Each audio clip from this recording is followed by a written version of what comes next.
Thank you, Piyush. A very insightful and very interesting presentation. We need lots to think about during lunch. But before that, can I have the pleasure of inviting Joydeep Sengupta on stage, please? Joydeep Sengupta is a senior partner at McKinsey and Company. He will moderate a session on what is the future of money. To join him on stage, I invite two more people. Ms. Jessica Tan, who's the co-CEO of the Ping An Group, and Mr. Ari Sarker, who's the President, Asia Pacific for Mastercard.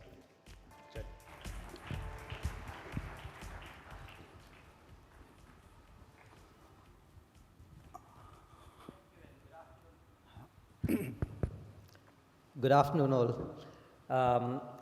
It's really a pleasure to host this panel. And Piyush talked about really the way the whole macro environment is changing and really the meaning of money for people and consumers. I'm going to shift gears a little bit of that conversation to talk about intermediation and really focus a little bit on what all of this means for digital money 4.0. One of the things that I'm going to start with is a little bit of history. You know, this is what you see on your screens. This is one of the oldest forms of blockchain, right? This was discovered hundreds of years ago in an island in the Pacific, an island called Yap. And this is called a real, which is essentially a form of blockchain. It's a large stone, it's a currency. It operates exactly like a Bitcoin, if you think about it. You know, there is shared, it's a distributed ledger, and the ledger is, in those days, used to be used through oral history. So people could transact. This was a big stone which was kept, and oral history ensured that it operated pretty much in the same way as a distributed ledger today operates, as a source of value and as a source of security. So the world really hasn't changed that much if you look at hundreds of years ago. But what's changed? I think the first thing which has changed is life has become extremely complex and expensive. So this is kind of a picture of the financial intermediation today that happens. Roughly, if you looked at it, and Piyush talked about all the money that people are saving and all the money that people are investing and spending. So I put some numbers to it, right? So you look at, on the left, it's about $262 trillion of money that people are saving, and about $262 trillion. Now, this is the intermediation system, highly complex. There are about 30 businesses which are trying to intermediate this. If you look at the revenues that this makes, it's about, people make about $5 trillion intermediating this, and that's about roughly 200 basis points. So 200 basis points of money is what people spend today in intermediating between savers and investors and spenders. So that's where we are today, the simple notion of the blockchain being converted into something like this. Now, of course, all of this is changing and changing quite rapidly, and there are two major forces certainly at work. And on the left, you can see, on the top, you can see a whole range of technologies, whether from the mobile all the way to blockchain and a whole range of other intermediate technologies, whether it's AI, whether it is just the cloud, SaaS, and so on and so forth. And simply from a customer point of view, really, I think the impact it's having in terms of adoption is massive. Anywhere, anytime, banking, in terms of being able to use biometrics for identification. So life is simply getting disintermediated in the way people and banks dealt with financial services.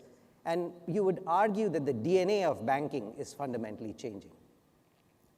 Now, also the form of money is changing. So again, you can look at the form of money in the terms of, you know, whether you look at Libra or whether you look at things like AntPay. Again, you know, different forms are changing, and what once people thought as physical is becoming virtual, and you would wonder what the next form of money is going to be. The last thing I would say before I hand over is, if you look at the notion of financial services, this is how the world used to be. It used to be, you know, if on the left-hand side, from producers through intermediaries into distributors. Technology today has changed the way goods and products get distributed. So roughly 190 industries around the world today are moving into different types of platforms. And roughly we would say that there are 12 platforms around the world which coalesce the 190 industries. The top half of the page really looks at all of the needs of individual customers: housing, healthcare, entertainment, mobility. And then the bottom are really the platforms which begin to intermediate it, whether it's the B2B platforms or the B2C platforms and so on. What that implies really for the industry is what we would call the four forces of the apocalypse. Famine, war, death, perhaps, or conquest. And there's a real question as to whether the banking business and the financial services intermediation business as we know it will survive in the same way as it has in the past. For example, if you think about commoditization, a loan is a loan, so why do you really need to pay a premium for a loan that today operates?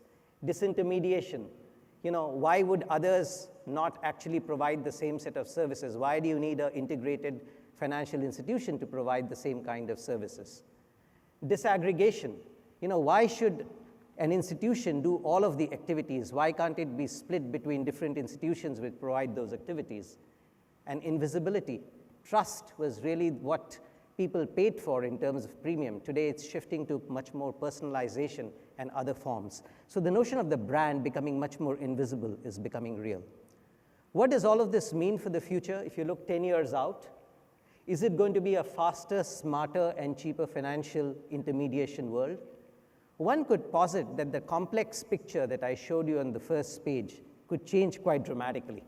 So imagine a world where you have, firstly, the low-touch B2B, all of the investment banking, trading, large-scale intermediation businesses between businesses essentially being totally automated. Second, relationships and insights. There will be some businesses which require some human intervention, but heavily powered by AI. Piyush talked a little bit about all of the AI platforms. Again, that could be one. And the final, I think, on everyday commerce, which is what we typically think about as consumer banking, and very much being embedded into their day-to-day lives. If you look at all of this, I think this roughly means, the shift from producers to consumers. And we could see a scenario where more than 50 basis points of value shifts away to consumers. That's one picture of the world. Maybe it could be even more dramatic.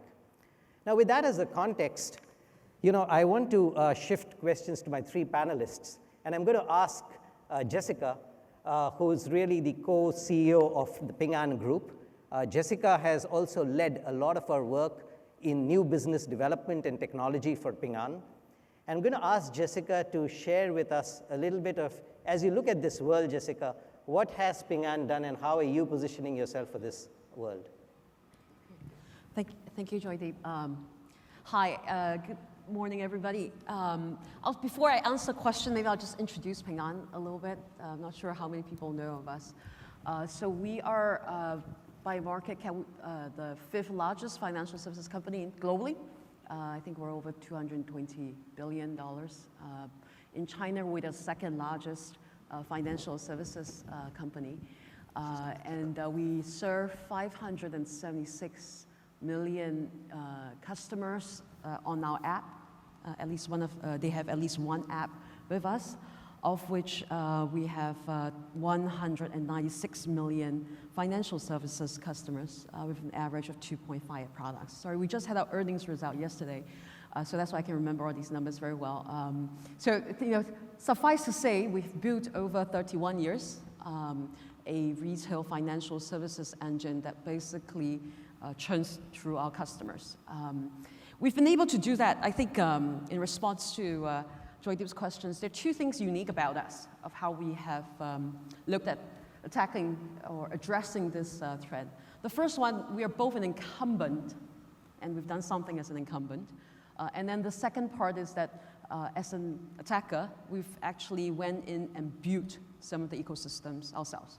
We do not think that it was sufficient just embedding or linking and providing our services and products into ecosystems, because as Joydeep said, and I agree with that financial services are increasingly commoditized. And we believe that instead of following the money, we should actually follow the products and the services that consumers actually demand. So I'll talk first about our incumbent piece, and then I'll share a little bit about us as an attacker, how we've done into 5 verticals, over the past about 7-8 years. First, as an incumbent, we believe that I'll skip through a couple slides. I've been hardworking and went through. So we believe that technology really has to completely change our wisdom of the financial services and encapsulate that into understandable pieces. I think Piyush talked about that just now as well. People talked about AI, and this is the 63rd year of AI. There's been 2 kind of dips, if you will, into artificial intelligence. People are speculating, is the 3rd wave really going to take forward? So the first belief we have is that it will take forward, because what was previously not available in the past 2 cycles was there was a lack of computing power, there was a lack of massive full data, right? There was online data, but that only represents less than 10%, a fraction of the full view that you see. And I think that we believe the next wave is going to take off because you will have the use cases, the actual scenarios, massive full view of the data, not just the online snapshot. And then, of course, you have tons of technology and talent to be able to do that. And I'll give examples of how we've done it in our traditional financial services that takes it to the extreme. We run about 1.4 million agents. We have life insurance agents on the ground. It's a pain managing them. Anyone who's in the business of offline channels, it's very difficult to run them. So we've created what we call AI agent. We actually break down our agents into very individual segments. Before they come in, they do some sort of IQ, EQ tests.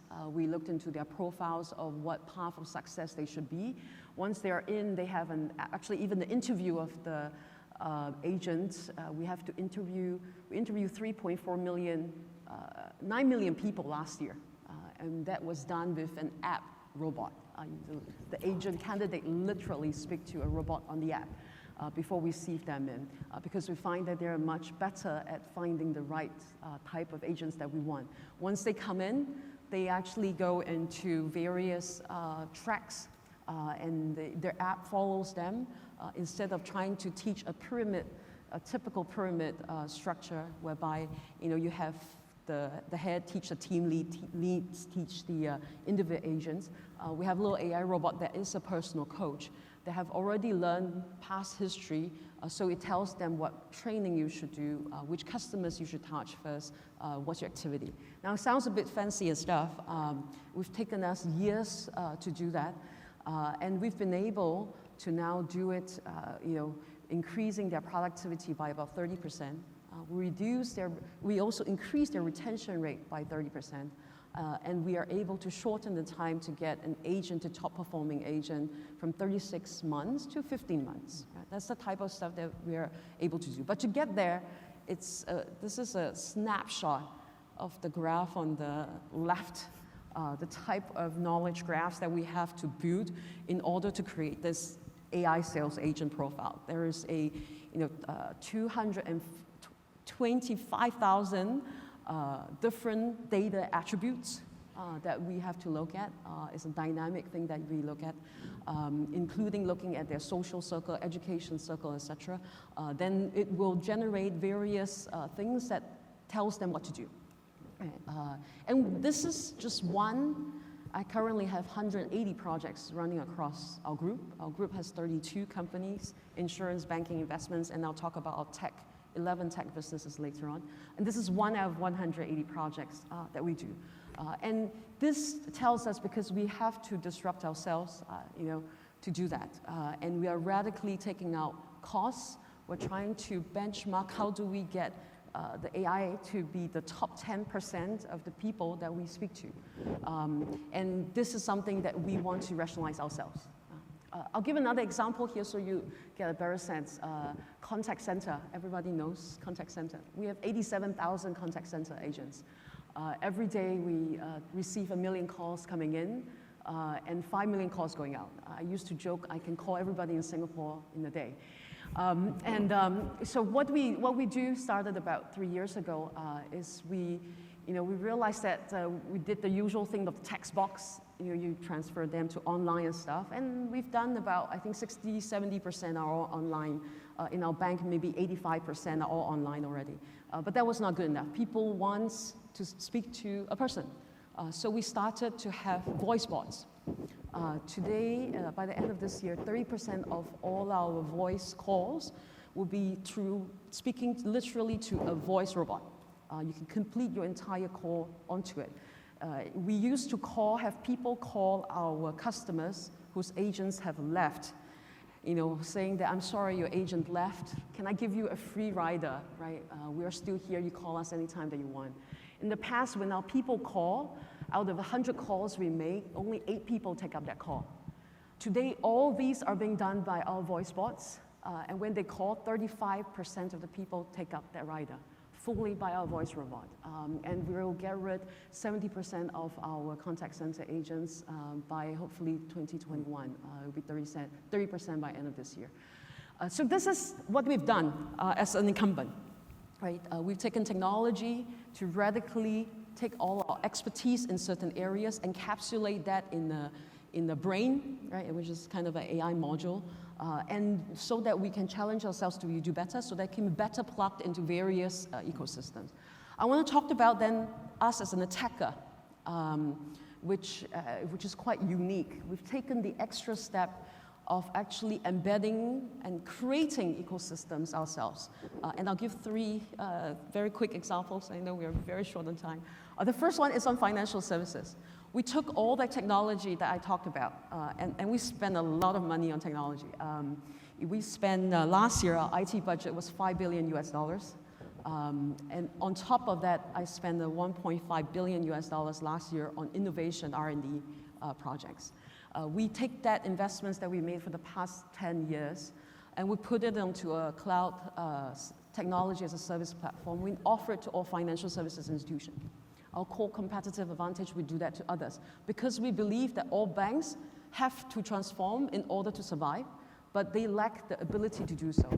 Not many people can, like us, hire. We have 101,000 people working in my tech companies, 32,000 developers, and 52 research labs. It's not many people can do that. It takes a lot of work to create those. So we took this and then we sell it as solutions. It doesn't matter what systems that you have, so that you could also do what we did. And we promise we can do it within 2-3 months. We even charge, we are willing to take fees as a fee of whatever your upside is, right? So that you really get the results. That's one thing we've done in financial services, because we believe that we can embed the expertise that we have from our top people onto the AI modules that we talked about, and then take that and offer it also embedded to other financial institutions so that they can embed into their offline and online systems. So that's one thing we've done. We are now serving 600 banks. We serve all major banks in China, 99% of the regional banks in China. And we just started 1 year ago in Asia, in Southeast Asia. We're not yet in India, but we're all over Southeast Asia. We have now in 10 countries outside of China. And this is something we'll continue to do, and we think there are tremendous potential here. Then we went even one steps further. Financial services is at least our forte.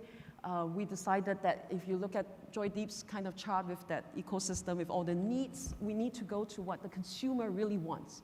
And that is where we believe the long-term value is going to be. So we created several ecosystems. The first one we did was actually healthcare, because as an insurance company, health is where we need. And we've created 3 companies here, and you get a sense of the type we will do. It's a patient, provider, and payer game. One company in each. Our payer, instead of we are the largest health insurance company, not managing just our costs, we went and set up a company that helped the government manage their social health insurance. So that you can actually do a better job. We serve now 280 cities in China, managing their social health insurance payment. We created the second one on the left side, patient, a good doctor. People want to understand, insurance is just at the end of the value chain. They need to understand their health problems, but primary health care in China is appalling. So what we did, we created an online diagnostics company 5 years ago, and then we hired 1,000 doctors full-time so that they can actually talk to you online and answer your health questions. Today we have 250 million users. We are the largest health portal app. Numbers 2 to number 9 add up is only a quarter of us. Every day there are 650,000 people on our app asking our doctors questions. 75% is answered by the AI. That's equivalent to 60 big hospitals line. And we've seen now consistently customers as a user naturally progressing into our financial services. For the past 3.5 years, a third of our new customers come from these. That's why I say I have 576 million people using my app, right? They could be asking our doctor, they'll be cussing our car, auto system, etc., and then they will naturally come to us. So that's what we've done on the health. We even now then go into provider because just answering their questions is not good enough. We take our knowledge of health and actually provide into something for the doctors. We have a thing called ASBOM, actually, which Sing Health and National Health Group just signed us with last year, the 2 largest hospital chain in China, in Singapore to do this, whereby, like what you see on the agents, we create the same thing for doctors, helping them to diagnose. And we've been able to do that. There was a competition. There were 3 teams of doctors diagnosing atrial fibrillation. The first group of doctors was untrained. They had 17 marks out of 100. The second group was trained. They had 51 marks. And then the third group using our tool, where you can help you diagnose, had 86 marks. And now we have over 400,000 doctors using our tools daily to help them actually do better diagnostics for the customer. So this is an example, one of the ecosystem that we've taken the pains as a financial institution. We literally set up new companies doing into healthcare because we believe that's the long-term value. You have to go to what people don't need money. I think Ari will probably speak about later. Money is just a form of settling value. We think that the expertise is going to be the services, and therefore we want to do that. Now, so in the interest of time, I will not go through the other ecosystems. We do that for auto, we do that for housing, we do that for smart city, but it's the same idea, yeah. Thanks, Jessica. That was fascinating. Jessica, one quick question before I move on to Sure. Ari. All of this you're doing, how much of it is going back to consumers? Actually, significantly, we undercut ourselves. So in wealth management, for example, if you go to our bank, you probably get 150 bips, 1.5% sales charge, etc. In Lufax, which is our largest online wealth management platform, we manage about $56 billion US. You will get half of that. So for the consumers, I think that's where the value is going to come from. But for us, technology, then you have to radically shrink. All our platform businesses, at least 1/3 of whatever the cost of traditional business would be. Thank you. Ari, there's a lot of discussion on the form of money. Many new types of money, whether it's Libra, others have come into being. What is your sense of where the future lies and how is Mastercard positioning itself? And maybe I also use the opportunity to ask you a question which many folks have asked, which is, will Mastercard survive the onslaught from many of these? It's a question. I've been in Mastercard almost 10 years, and it's a question that comes up a lot, so I'll talk about that. Thank you, Joydeep. I think the future of money is really bright, and I say that with personal interest and my employability. As Piyush has said, we might have to work till the age of 70. I think this is a phenomenal industry to be in. And let's talk a little bit about what are the tailwinds in the industry that we have. Most people may not know that over 75% of global retail payments is still cash. And if you think about business B2B payments, which is running into hundreds of trillions of dollars, is actually broken in many ways. So therefore, the opportunity to go out and create scale businesses, whether it's Mastercard, whether it's any other business models, is actually very significant. Now, coupled with what's going to happen in the digital world, or what we call connected devices and connected people, just to give you a sense of scale, the world today has roughly about 6 to 7 billion connected devices. And that number is likely to rise to somewhere around 75 to 80 billion connected devices in the coming decade. We're not talking 20 years out. Now, all of those, that environment of connected people, connected devices, is going to create the need for more digital commerce. And I think that brings me to the form factors. And I will start to address the point, Joydeep. I think a lot of conversation is happening on form factors and a lot of the new innovation with Bitcoin and cryptocurrencies and other things that are happening. I think there's a lot of focus on what I call a solution looking for a problem. And therefore, there is the means to an end. The means is where a lot of the discussion is.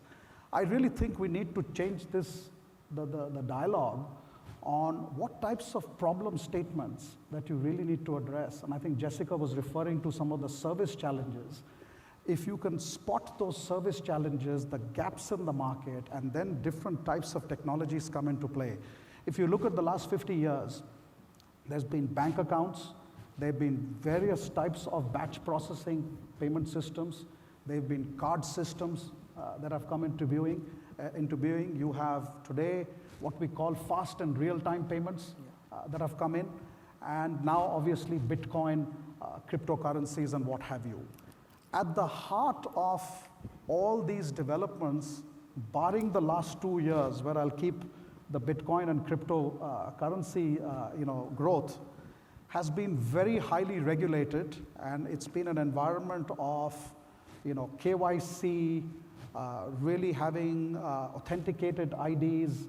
There's nothing called anonymization in connected to the banking and financial services system. There's obviously confidentiality and data and what have you.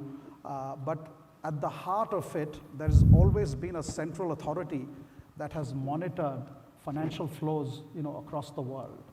What we're dealing with in the world of crypto, our personal view, and this is even a Mastercard view, is that cryptocurrency has been cleverly coined to be a currency. It's really a class of asset. It's more like a crypto asset, which certain class of people, certain types of investors are essentially playing in. I think the bigger story really for us is the technology on blockchain. And I think Libra is an interesting initiative. And I know that a lot has been said and written in the press. Many regulators have got involved. We are ourselves involved in the Libra initiative. All I'd add on that space is that these are very early beginnings. At the heart of our involvement is that how do we get a seat at the table to make sure that whatever comes out by way of a final product meets regulatory and other obligations that money and currency and today's trading systems has globally. So I think these are all recent developments. A lot more has to come. Challenges around KYC, challenges around AML, challenges around speed of networks. Just to give you a sense of scale, today cryptocurrency networks move around 5 to 6 transactions per second. Networks like Mastercard are moving 50,000 transactions per second. So you've really got a sense of scale and speed. Now, is quantum computing going to make a dramatic change on how some of the blockchain-related payment systems will shift? I think that is yet to be seen. I feel that the opportunity, and a lot of what Piyush also referred to, is the service layers that you're going to build around payment rails is going to be really critical. And the technology that payment rails are going to run on, and I'll talk about fast real-time payments, and those of you who are tech geeks will probably understand what ISO 20 or 22 means. It's the most cutting-edge technology capability in terms of moving payment transactions, will allow much greater capacity to carry more data with every transaction that goes on the network. And that data is going to power up services for businesses, data will power up services for consumers, and therefore it brings me to the point around, I think Javed very eloquently talked about geopolitics on this, and brings me to the point on what I call the headwinds that we are encountering. Obviously, geopolitics is very massive, linked to that. Data, control of data. Who controls the data? Do governments control data? Do businesses control data? Europe has had some really path-breaking regulation with GDPR, which puts the consumer at the heart of that data control mechanism. And therefore, consumer consent, consumer deciding where and how that data gets used, consumer deciding to make a change in decision at any point in time. I think all of this is going to evolve in the coming years. And if there's a play where technology together with data becomes a revenue earner for businesses, becomes a revenue earner for consumers, of a better quality of services, then I think the global trading system is just going to be better served. I remain extremely bullish. I think this is an area which is relatively new. We're having conversations with a number of governments just across the region, and we are very pleasantly impressed with the level of understanding. There are some real concerns that one needs to tackle, but at the same time, there is certainly going to be more collaboration and partnerships just across the markets. We were partners in Thailand. We are partners. We've announced a real-time payments infrastructure for Asia Pacific. Singapore is going to be a hub. And Philippines is going to be the first country that goes on board, which is working in partnership with regulators and domestic networks. So I feel really bullish on what the future of money and its different form factors and its solving for specific needs, in the market. Thank you, Ari. I think, Ari, you, obviously you and Jessica, you've painted a fairly optimistic view of the world of I get intermediation. paid to be an optimist, yeah, right? just so you know. And indeed, rightly so. And in many ways, everything that the two of you described actually helps consumers because it reduces intermediation costs. And therefore, I want to come to you, Piyush. Piyush, I want to come to you. Hang on. I want to answer the question which you never answered. I have a question for you before that. The question, sir, will Visa and Mastercard survive? He never answered. No, I'll answer that. Okay, so let me take that. For 10 years, I've heard this statement. If you look at the way our business model itself is evolving, and Piyush is an avid user of the Mastercard network, I must admit. I think, will we survive? I think we are paranoid about survival.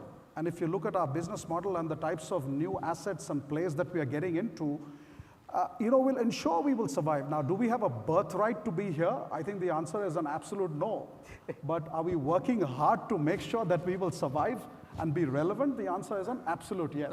I think, if I can take 2 minutes, I think the issue is not does Visa or Mastercard or Ali or WeChat survive. The question is, where is the value creation? Right now, the value creation comes from the fact that somebody sits at the center and is switching messaging.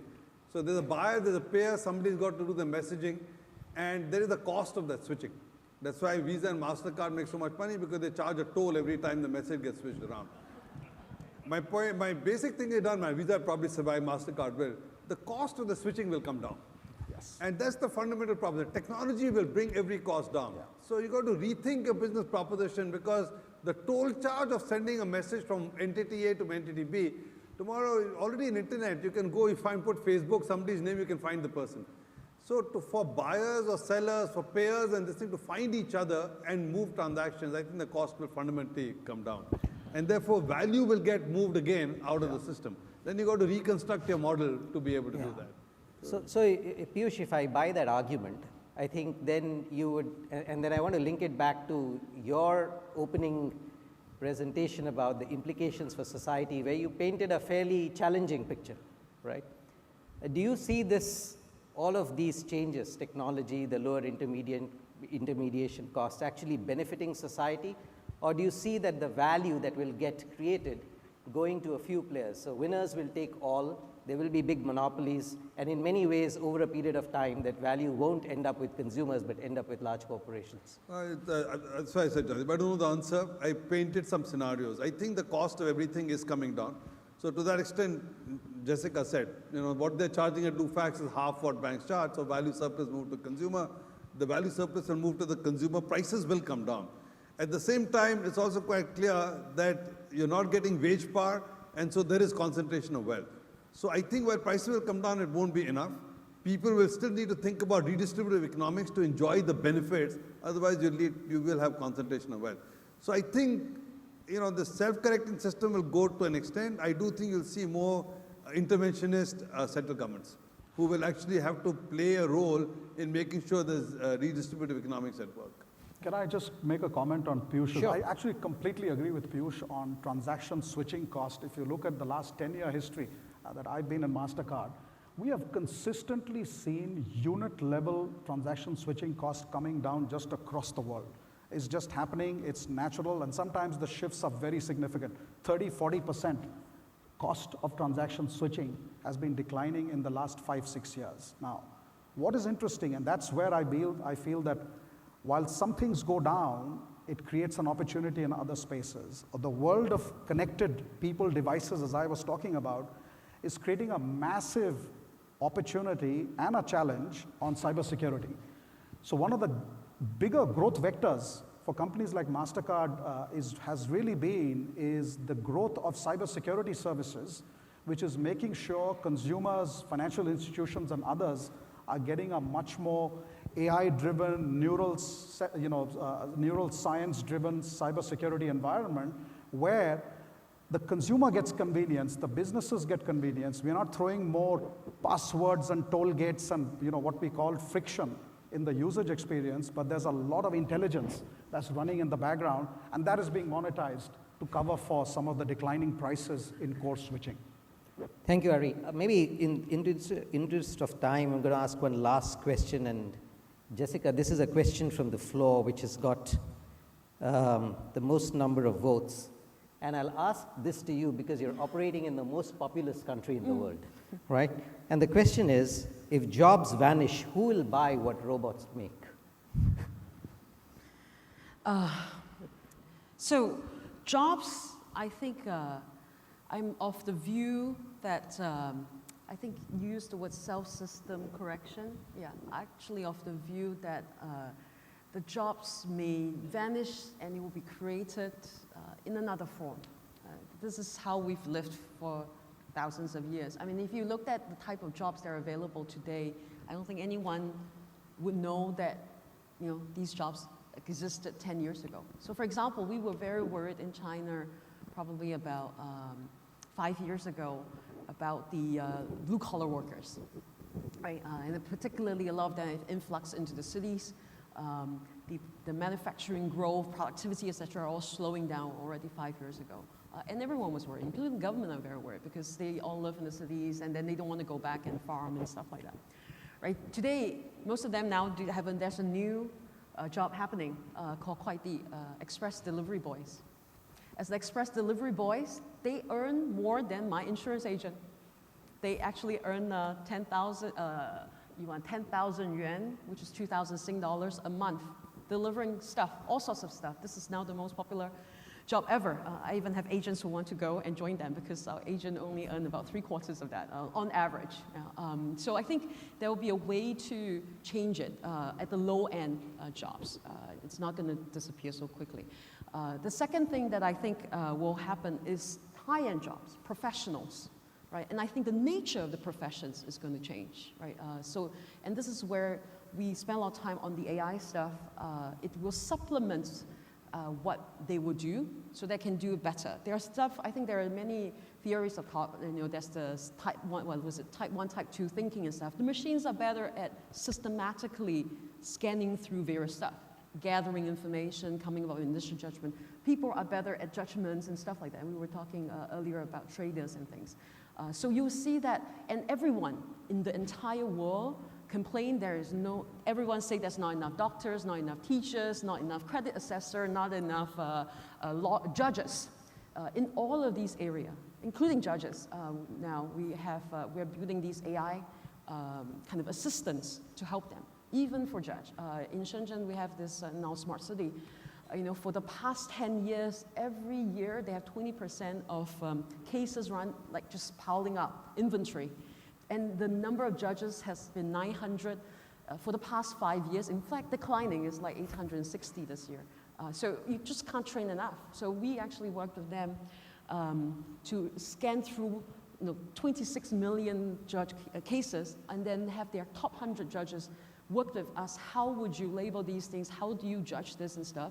So they become a little assistant to help them gather all the information, do the right judgment. So I think at the higher end, the nature of the jobs are going to change. They will be much more about putting the judgment together, more interaction with the people, right? The doctors are not going to just spend lots of time typing and stuff. It's more about explaining to the patient and stuff. So I think that will how I see the two ends will happen, yeah. Thank you, Jessica. Thank you, Piyush. Thank you, Ari. This was a energizing conversation. I'll end at the note of optimism. As Jessica said, there'll be more jobs. Ari and Piyush talked about lower costs going to consumers, and above all, Mastercard will survive. So thank you.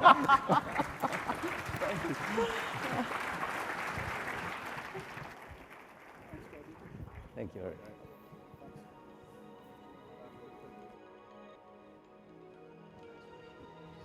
Thank you. Thank you.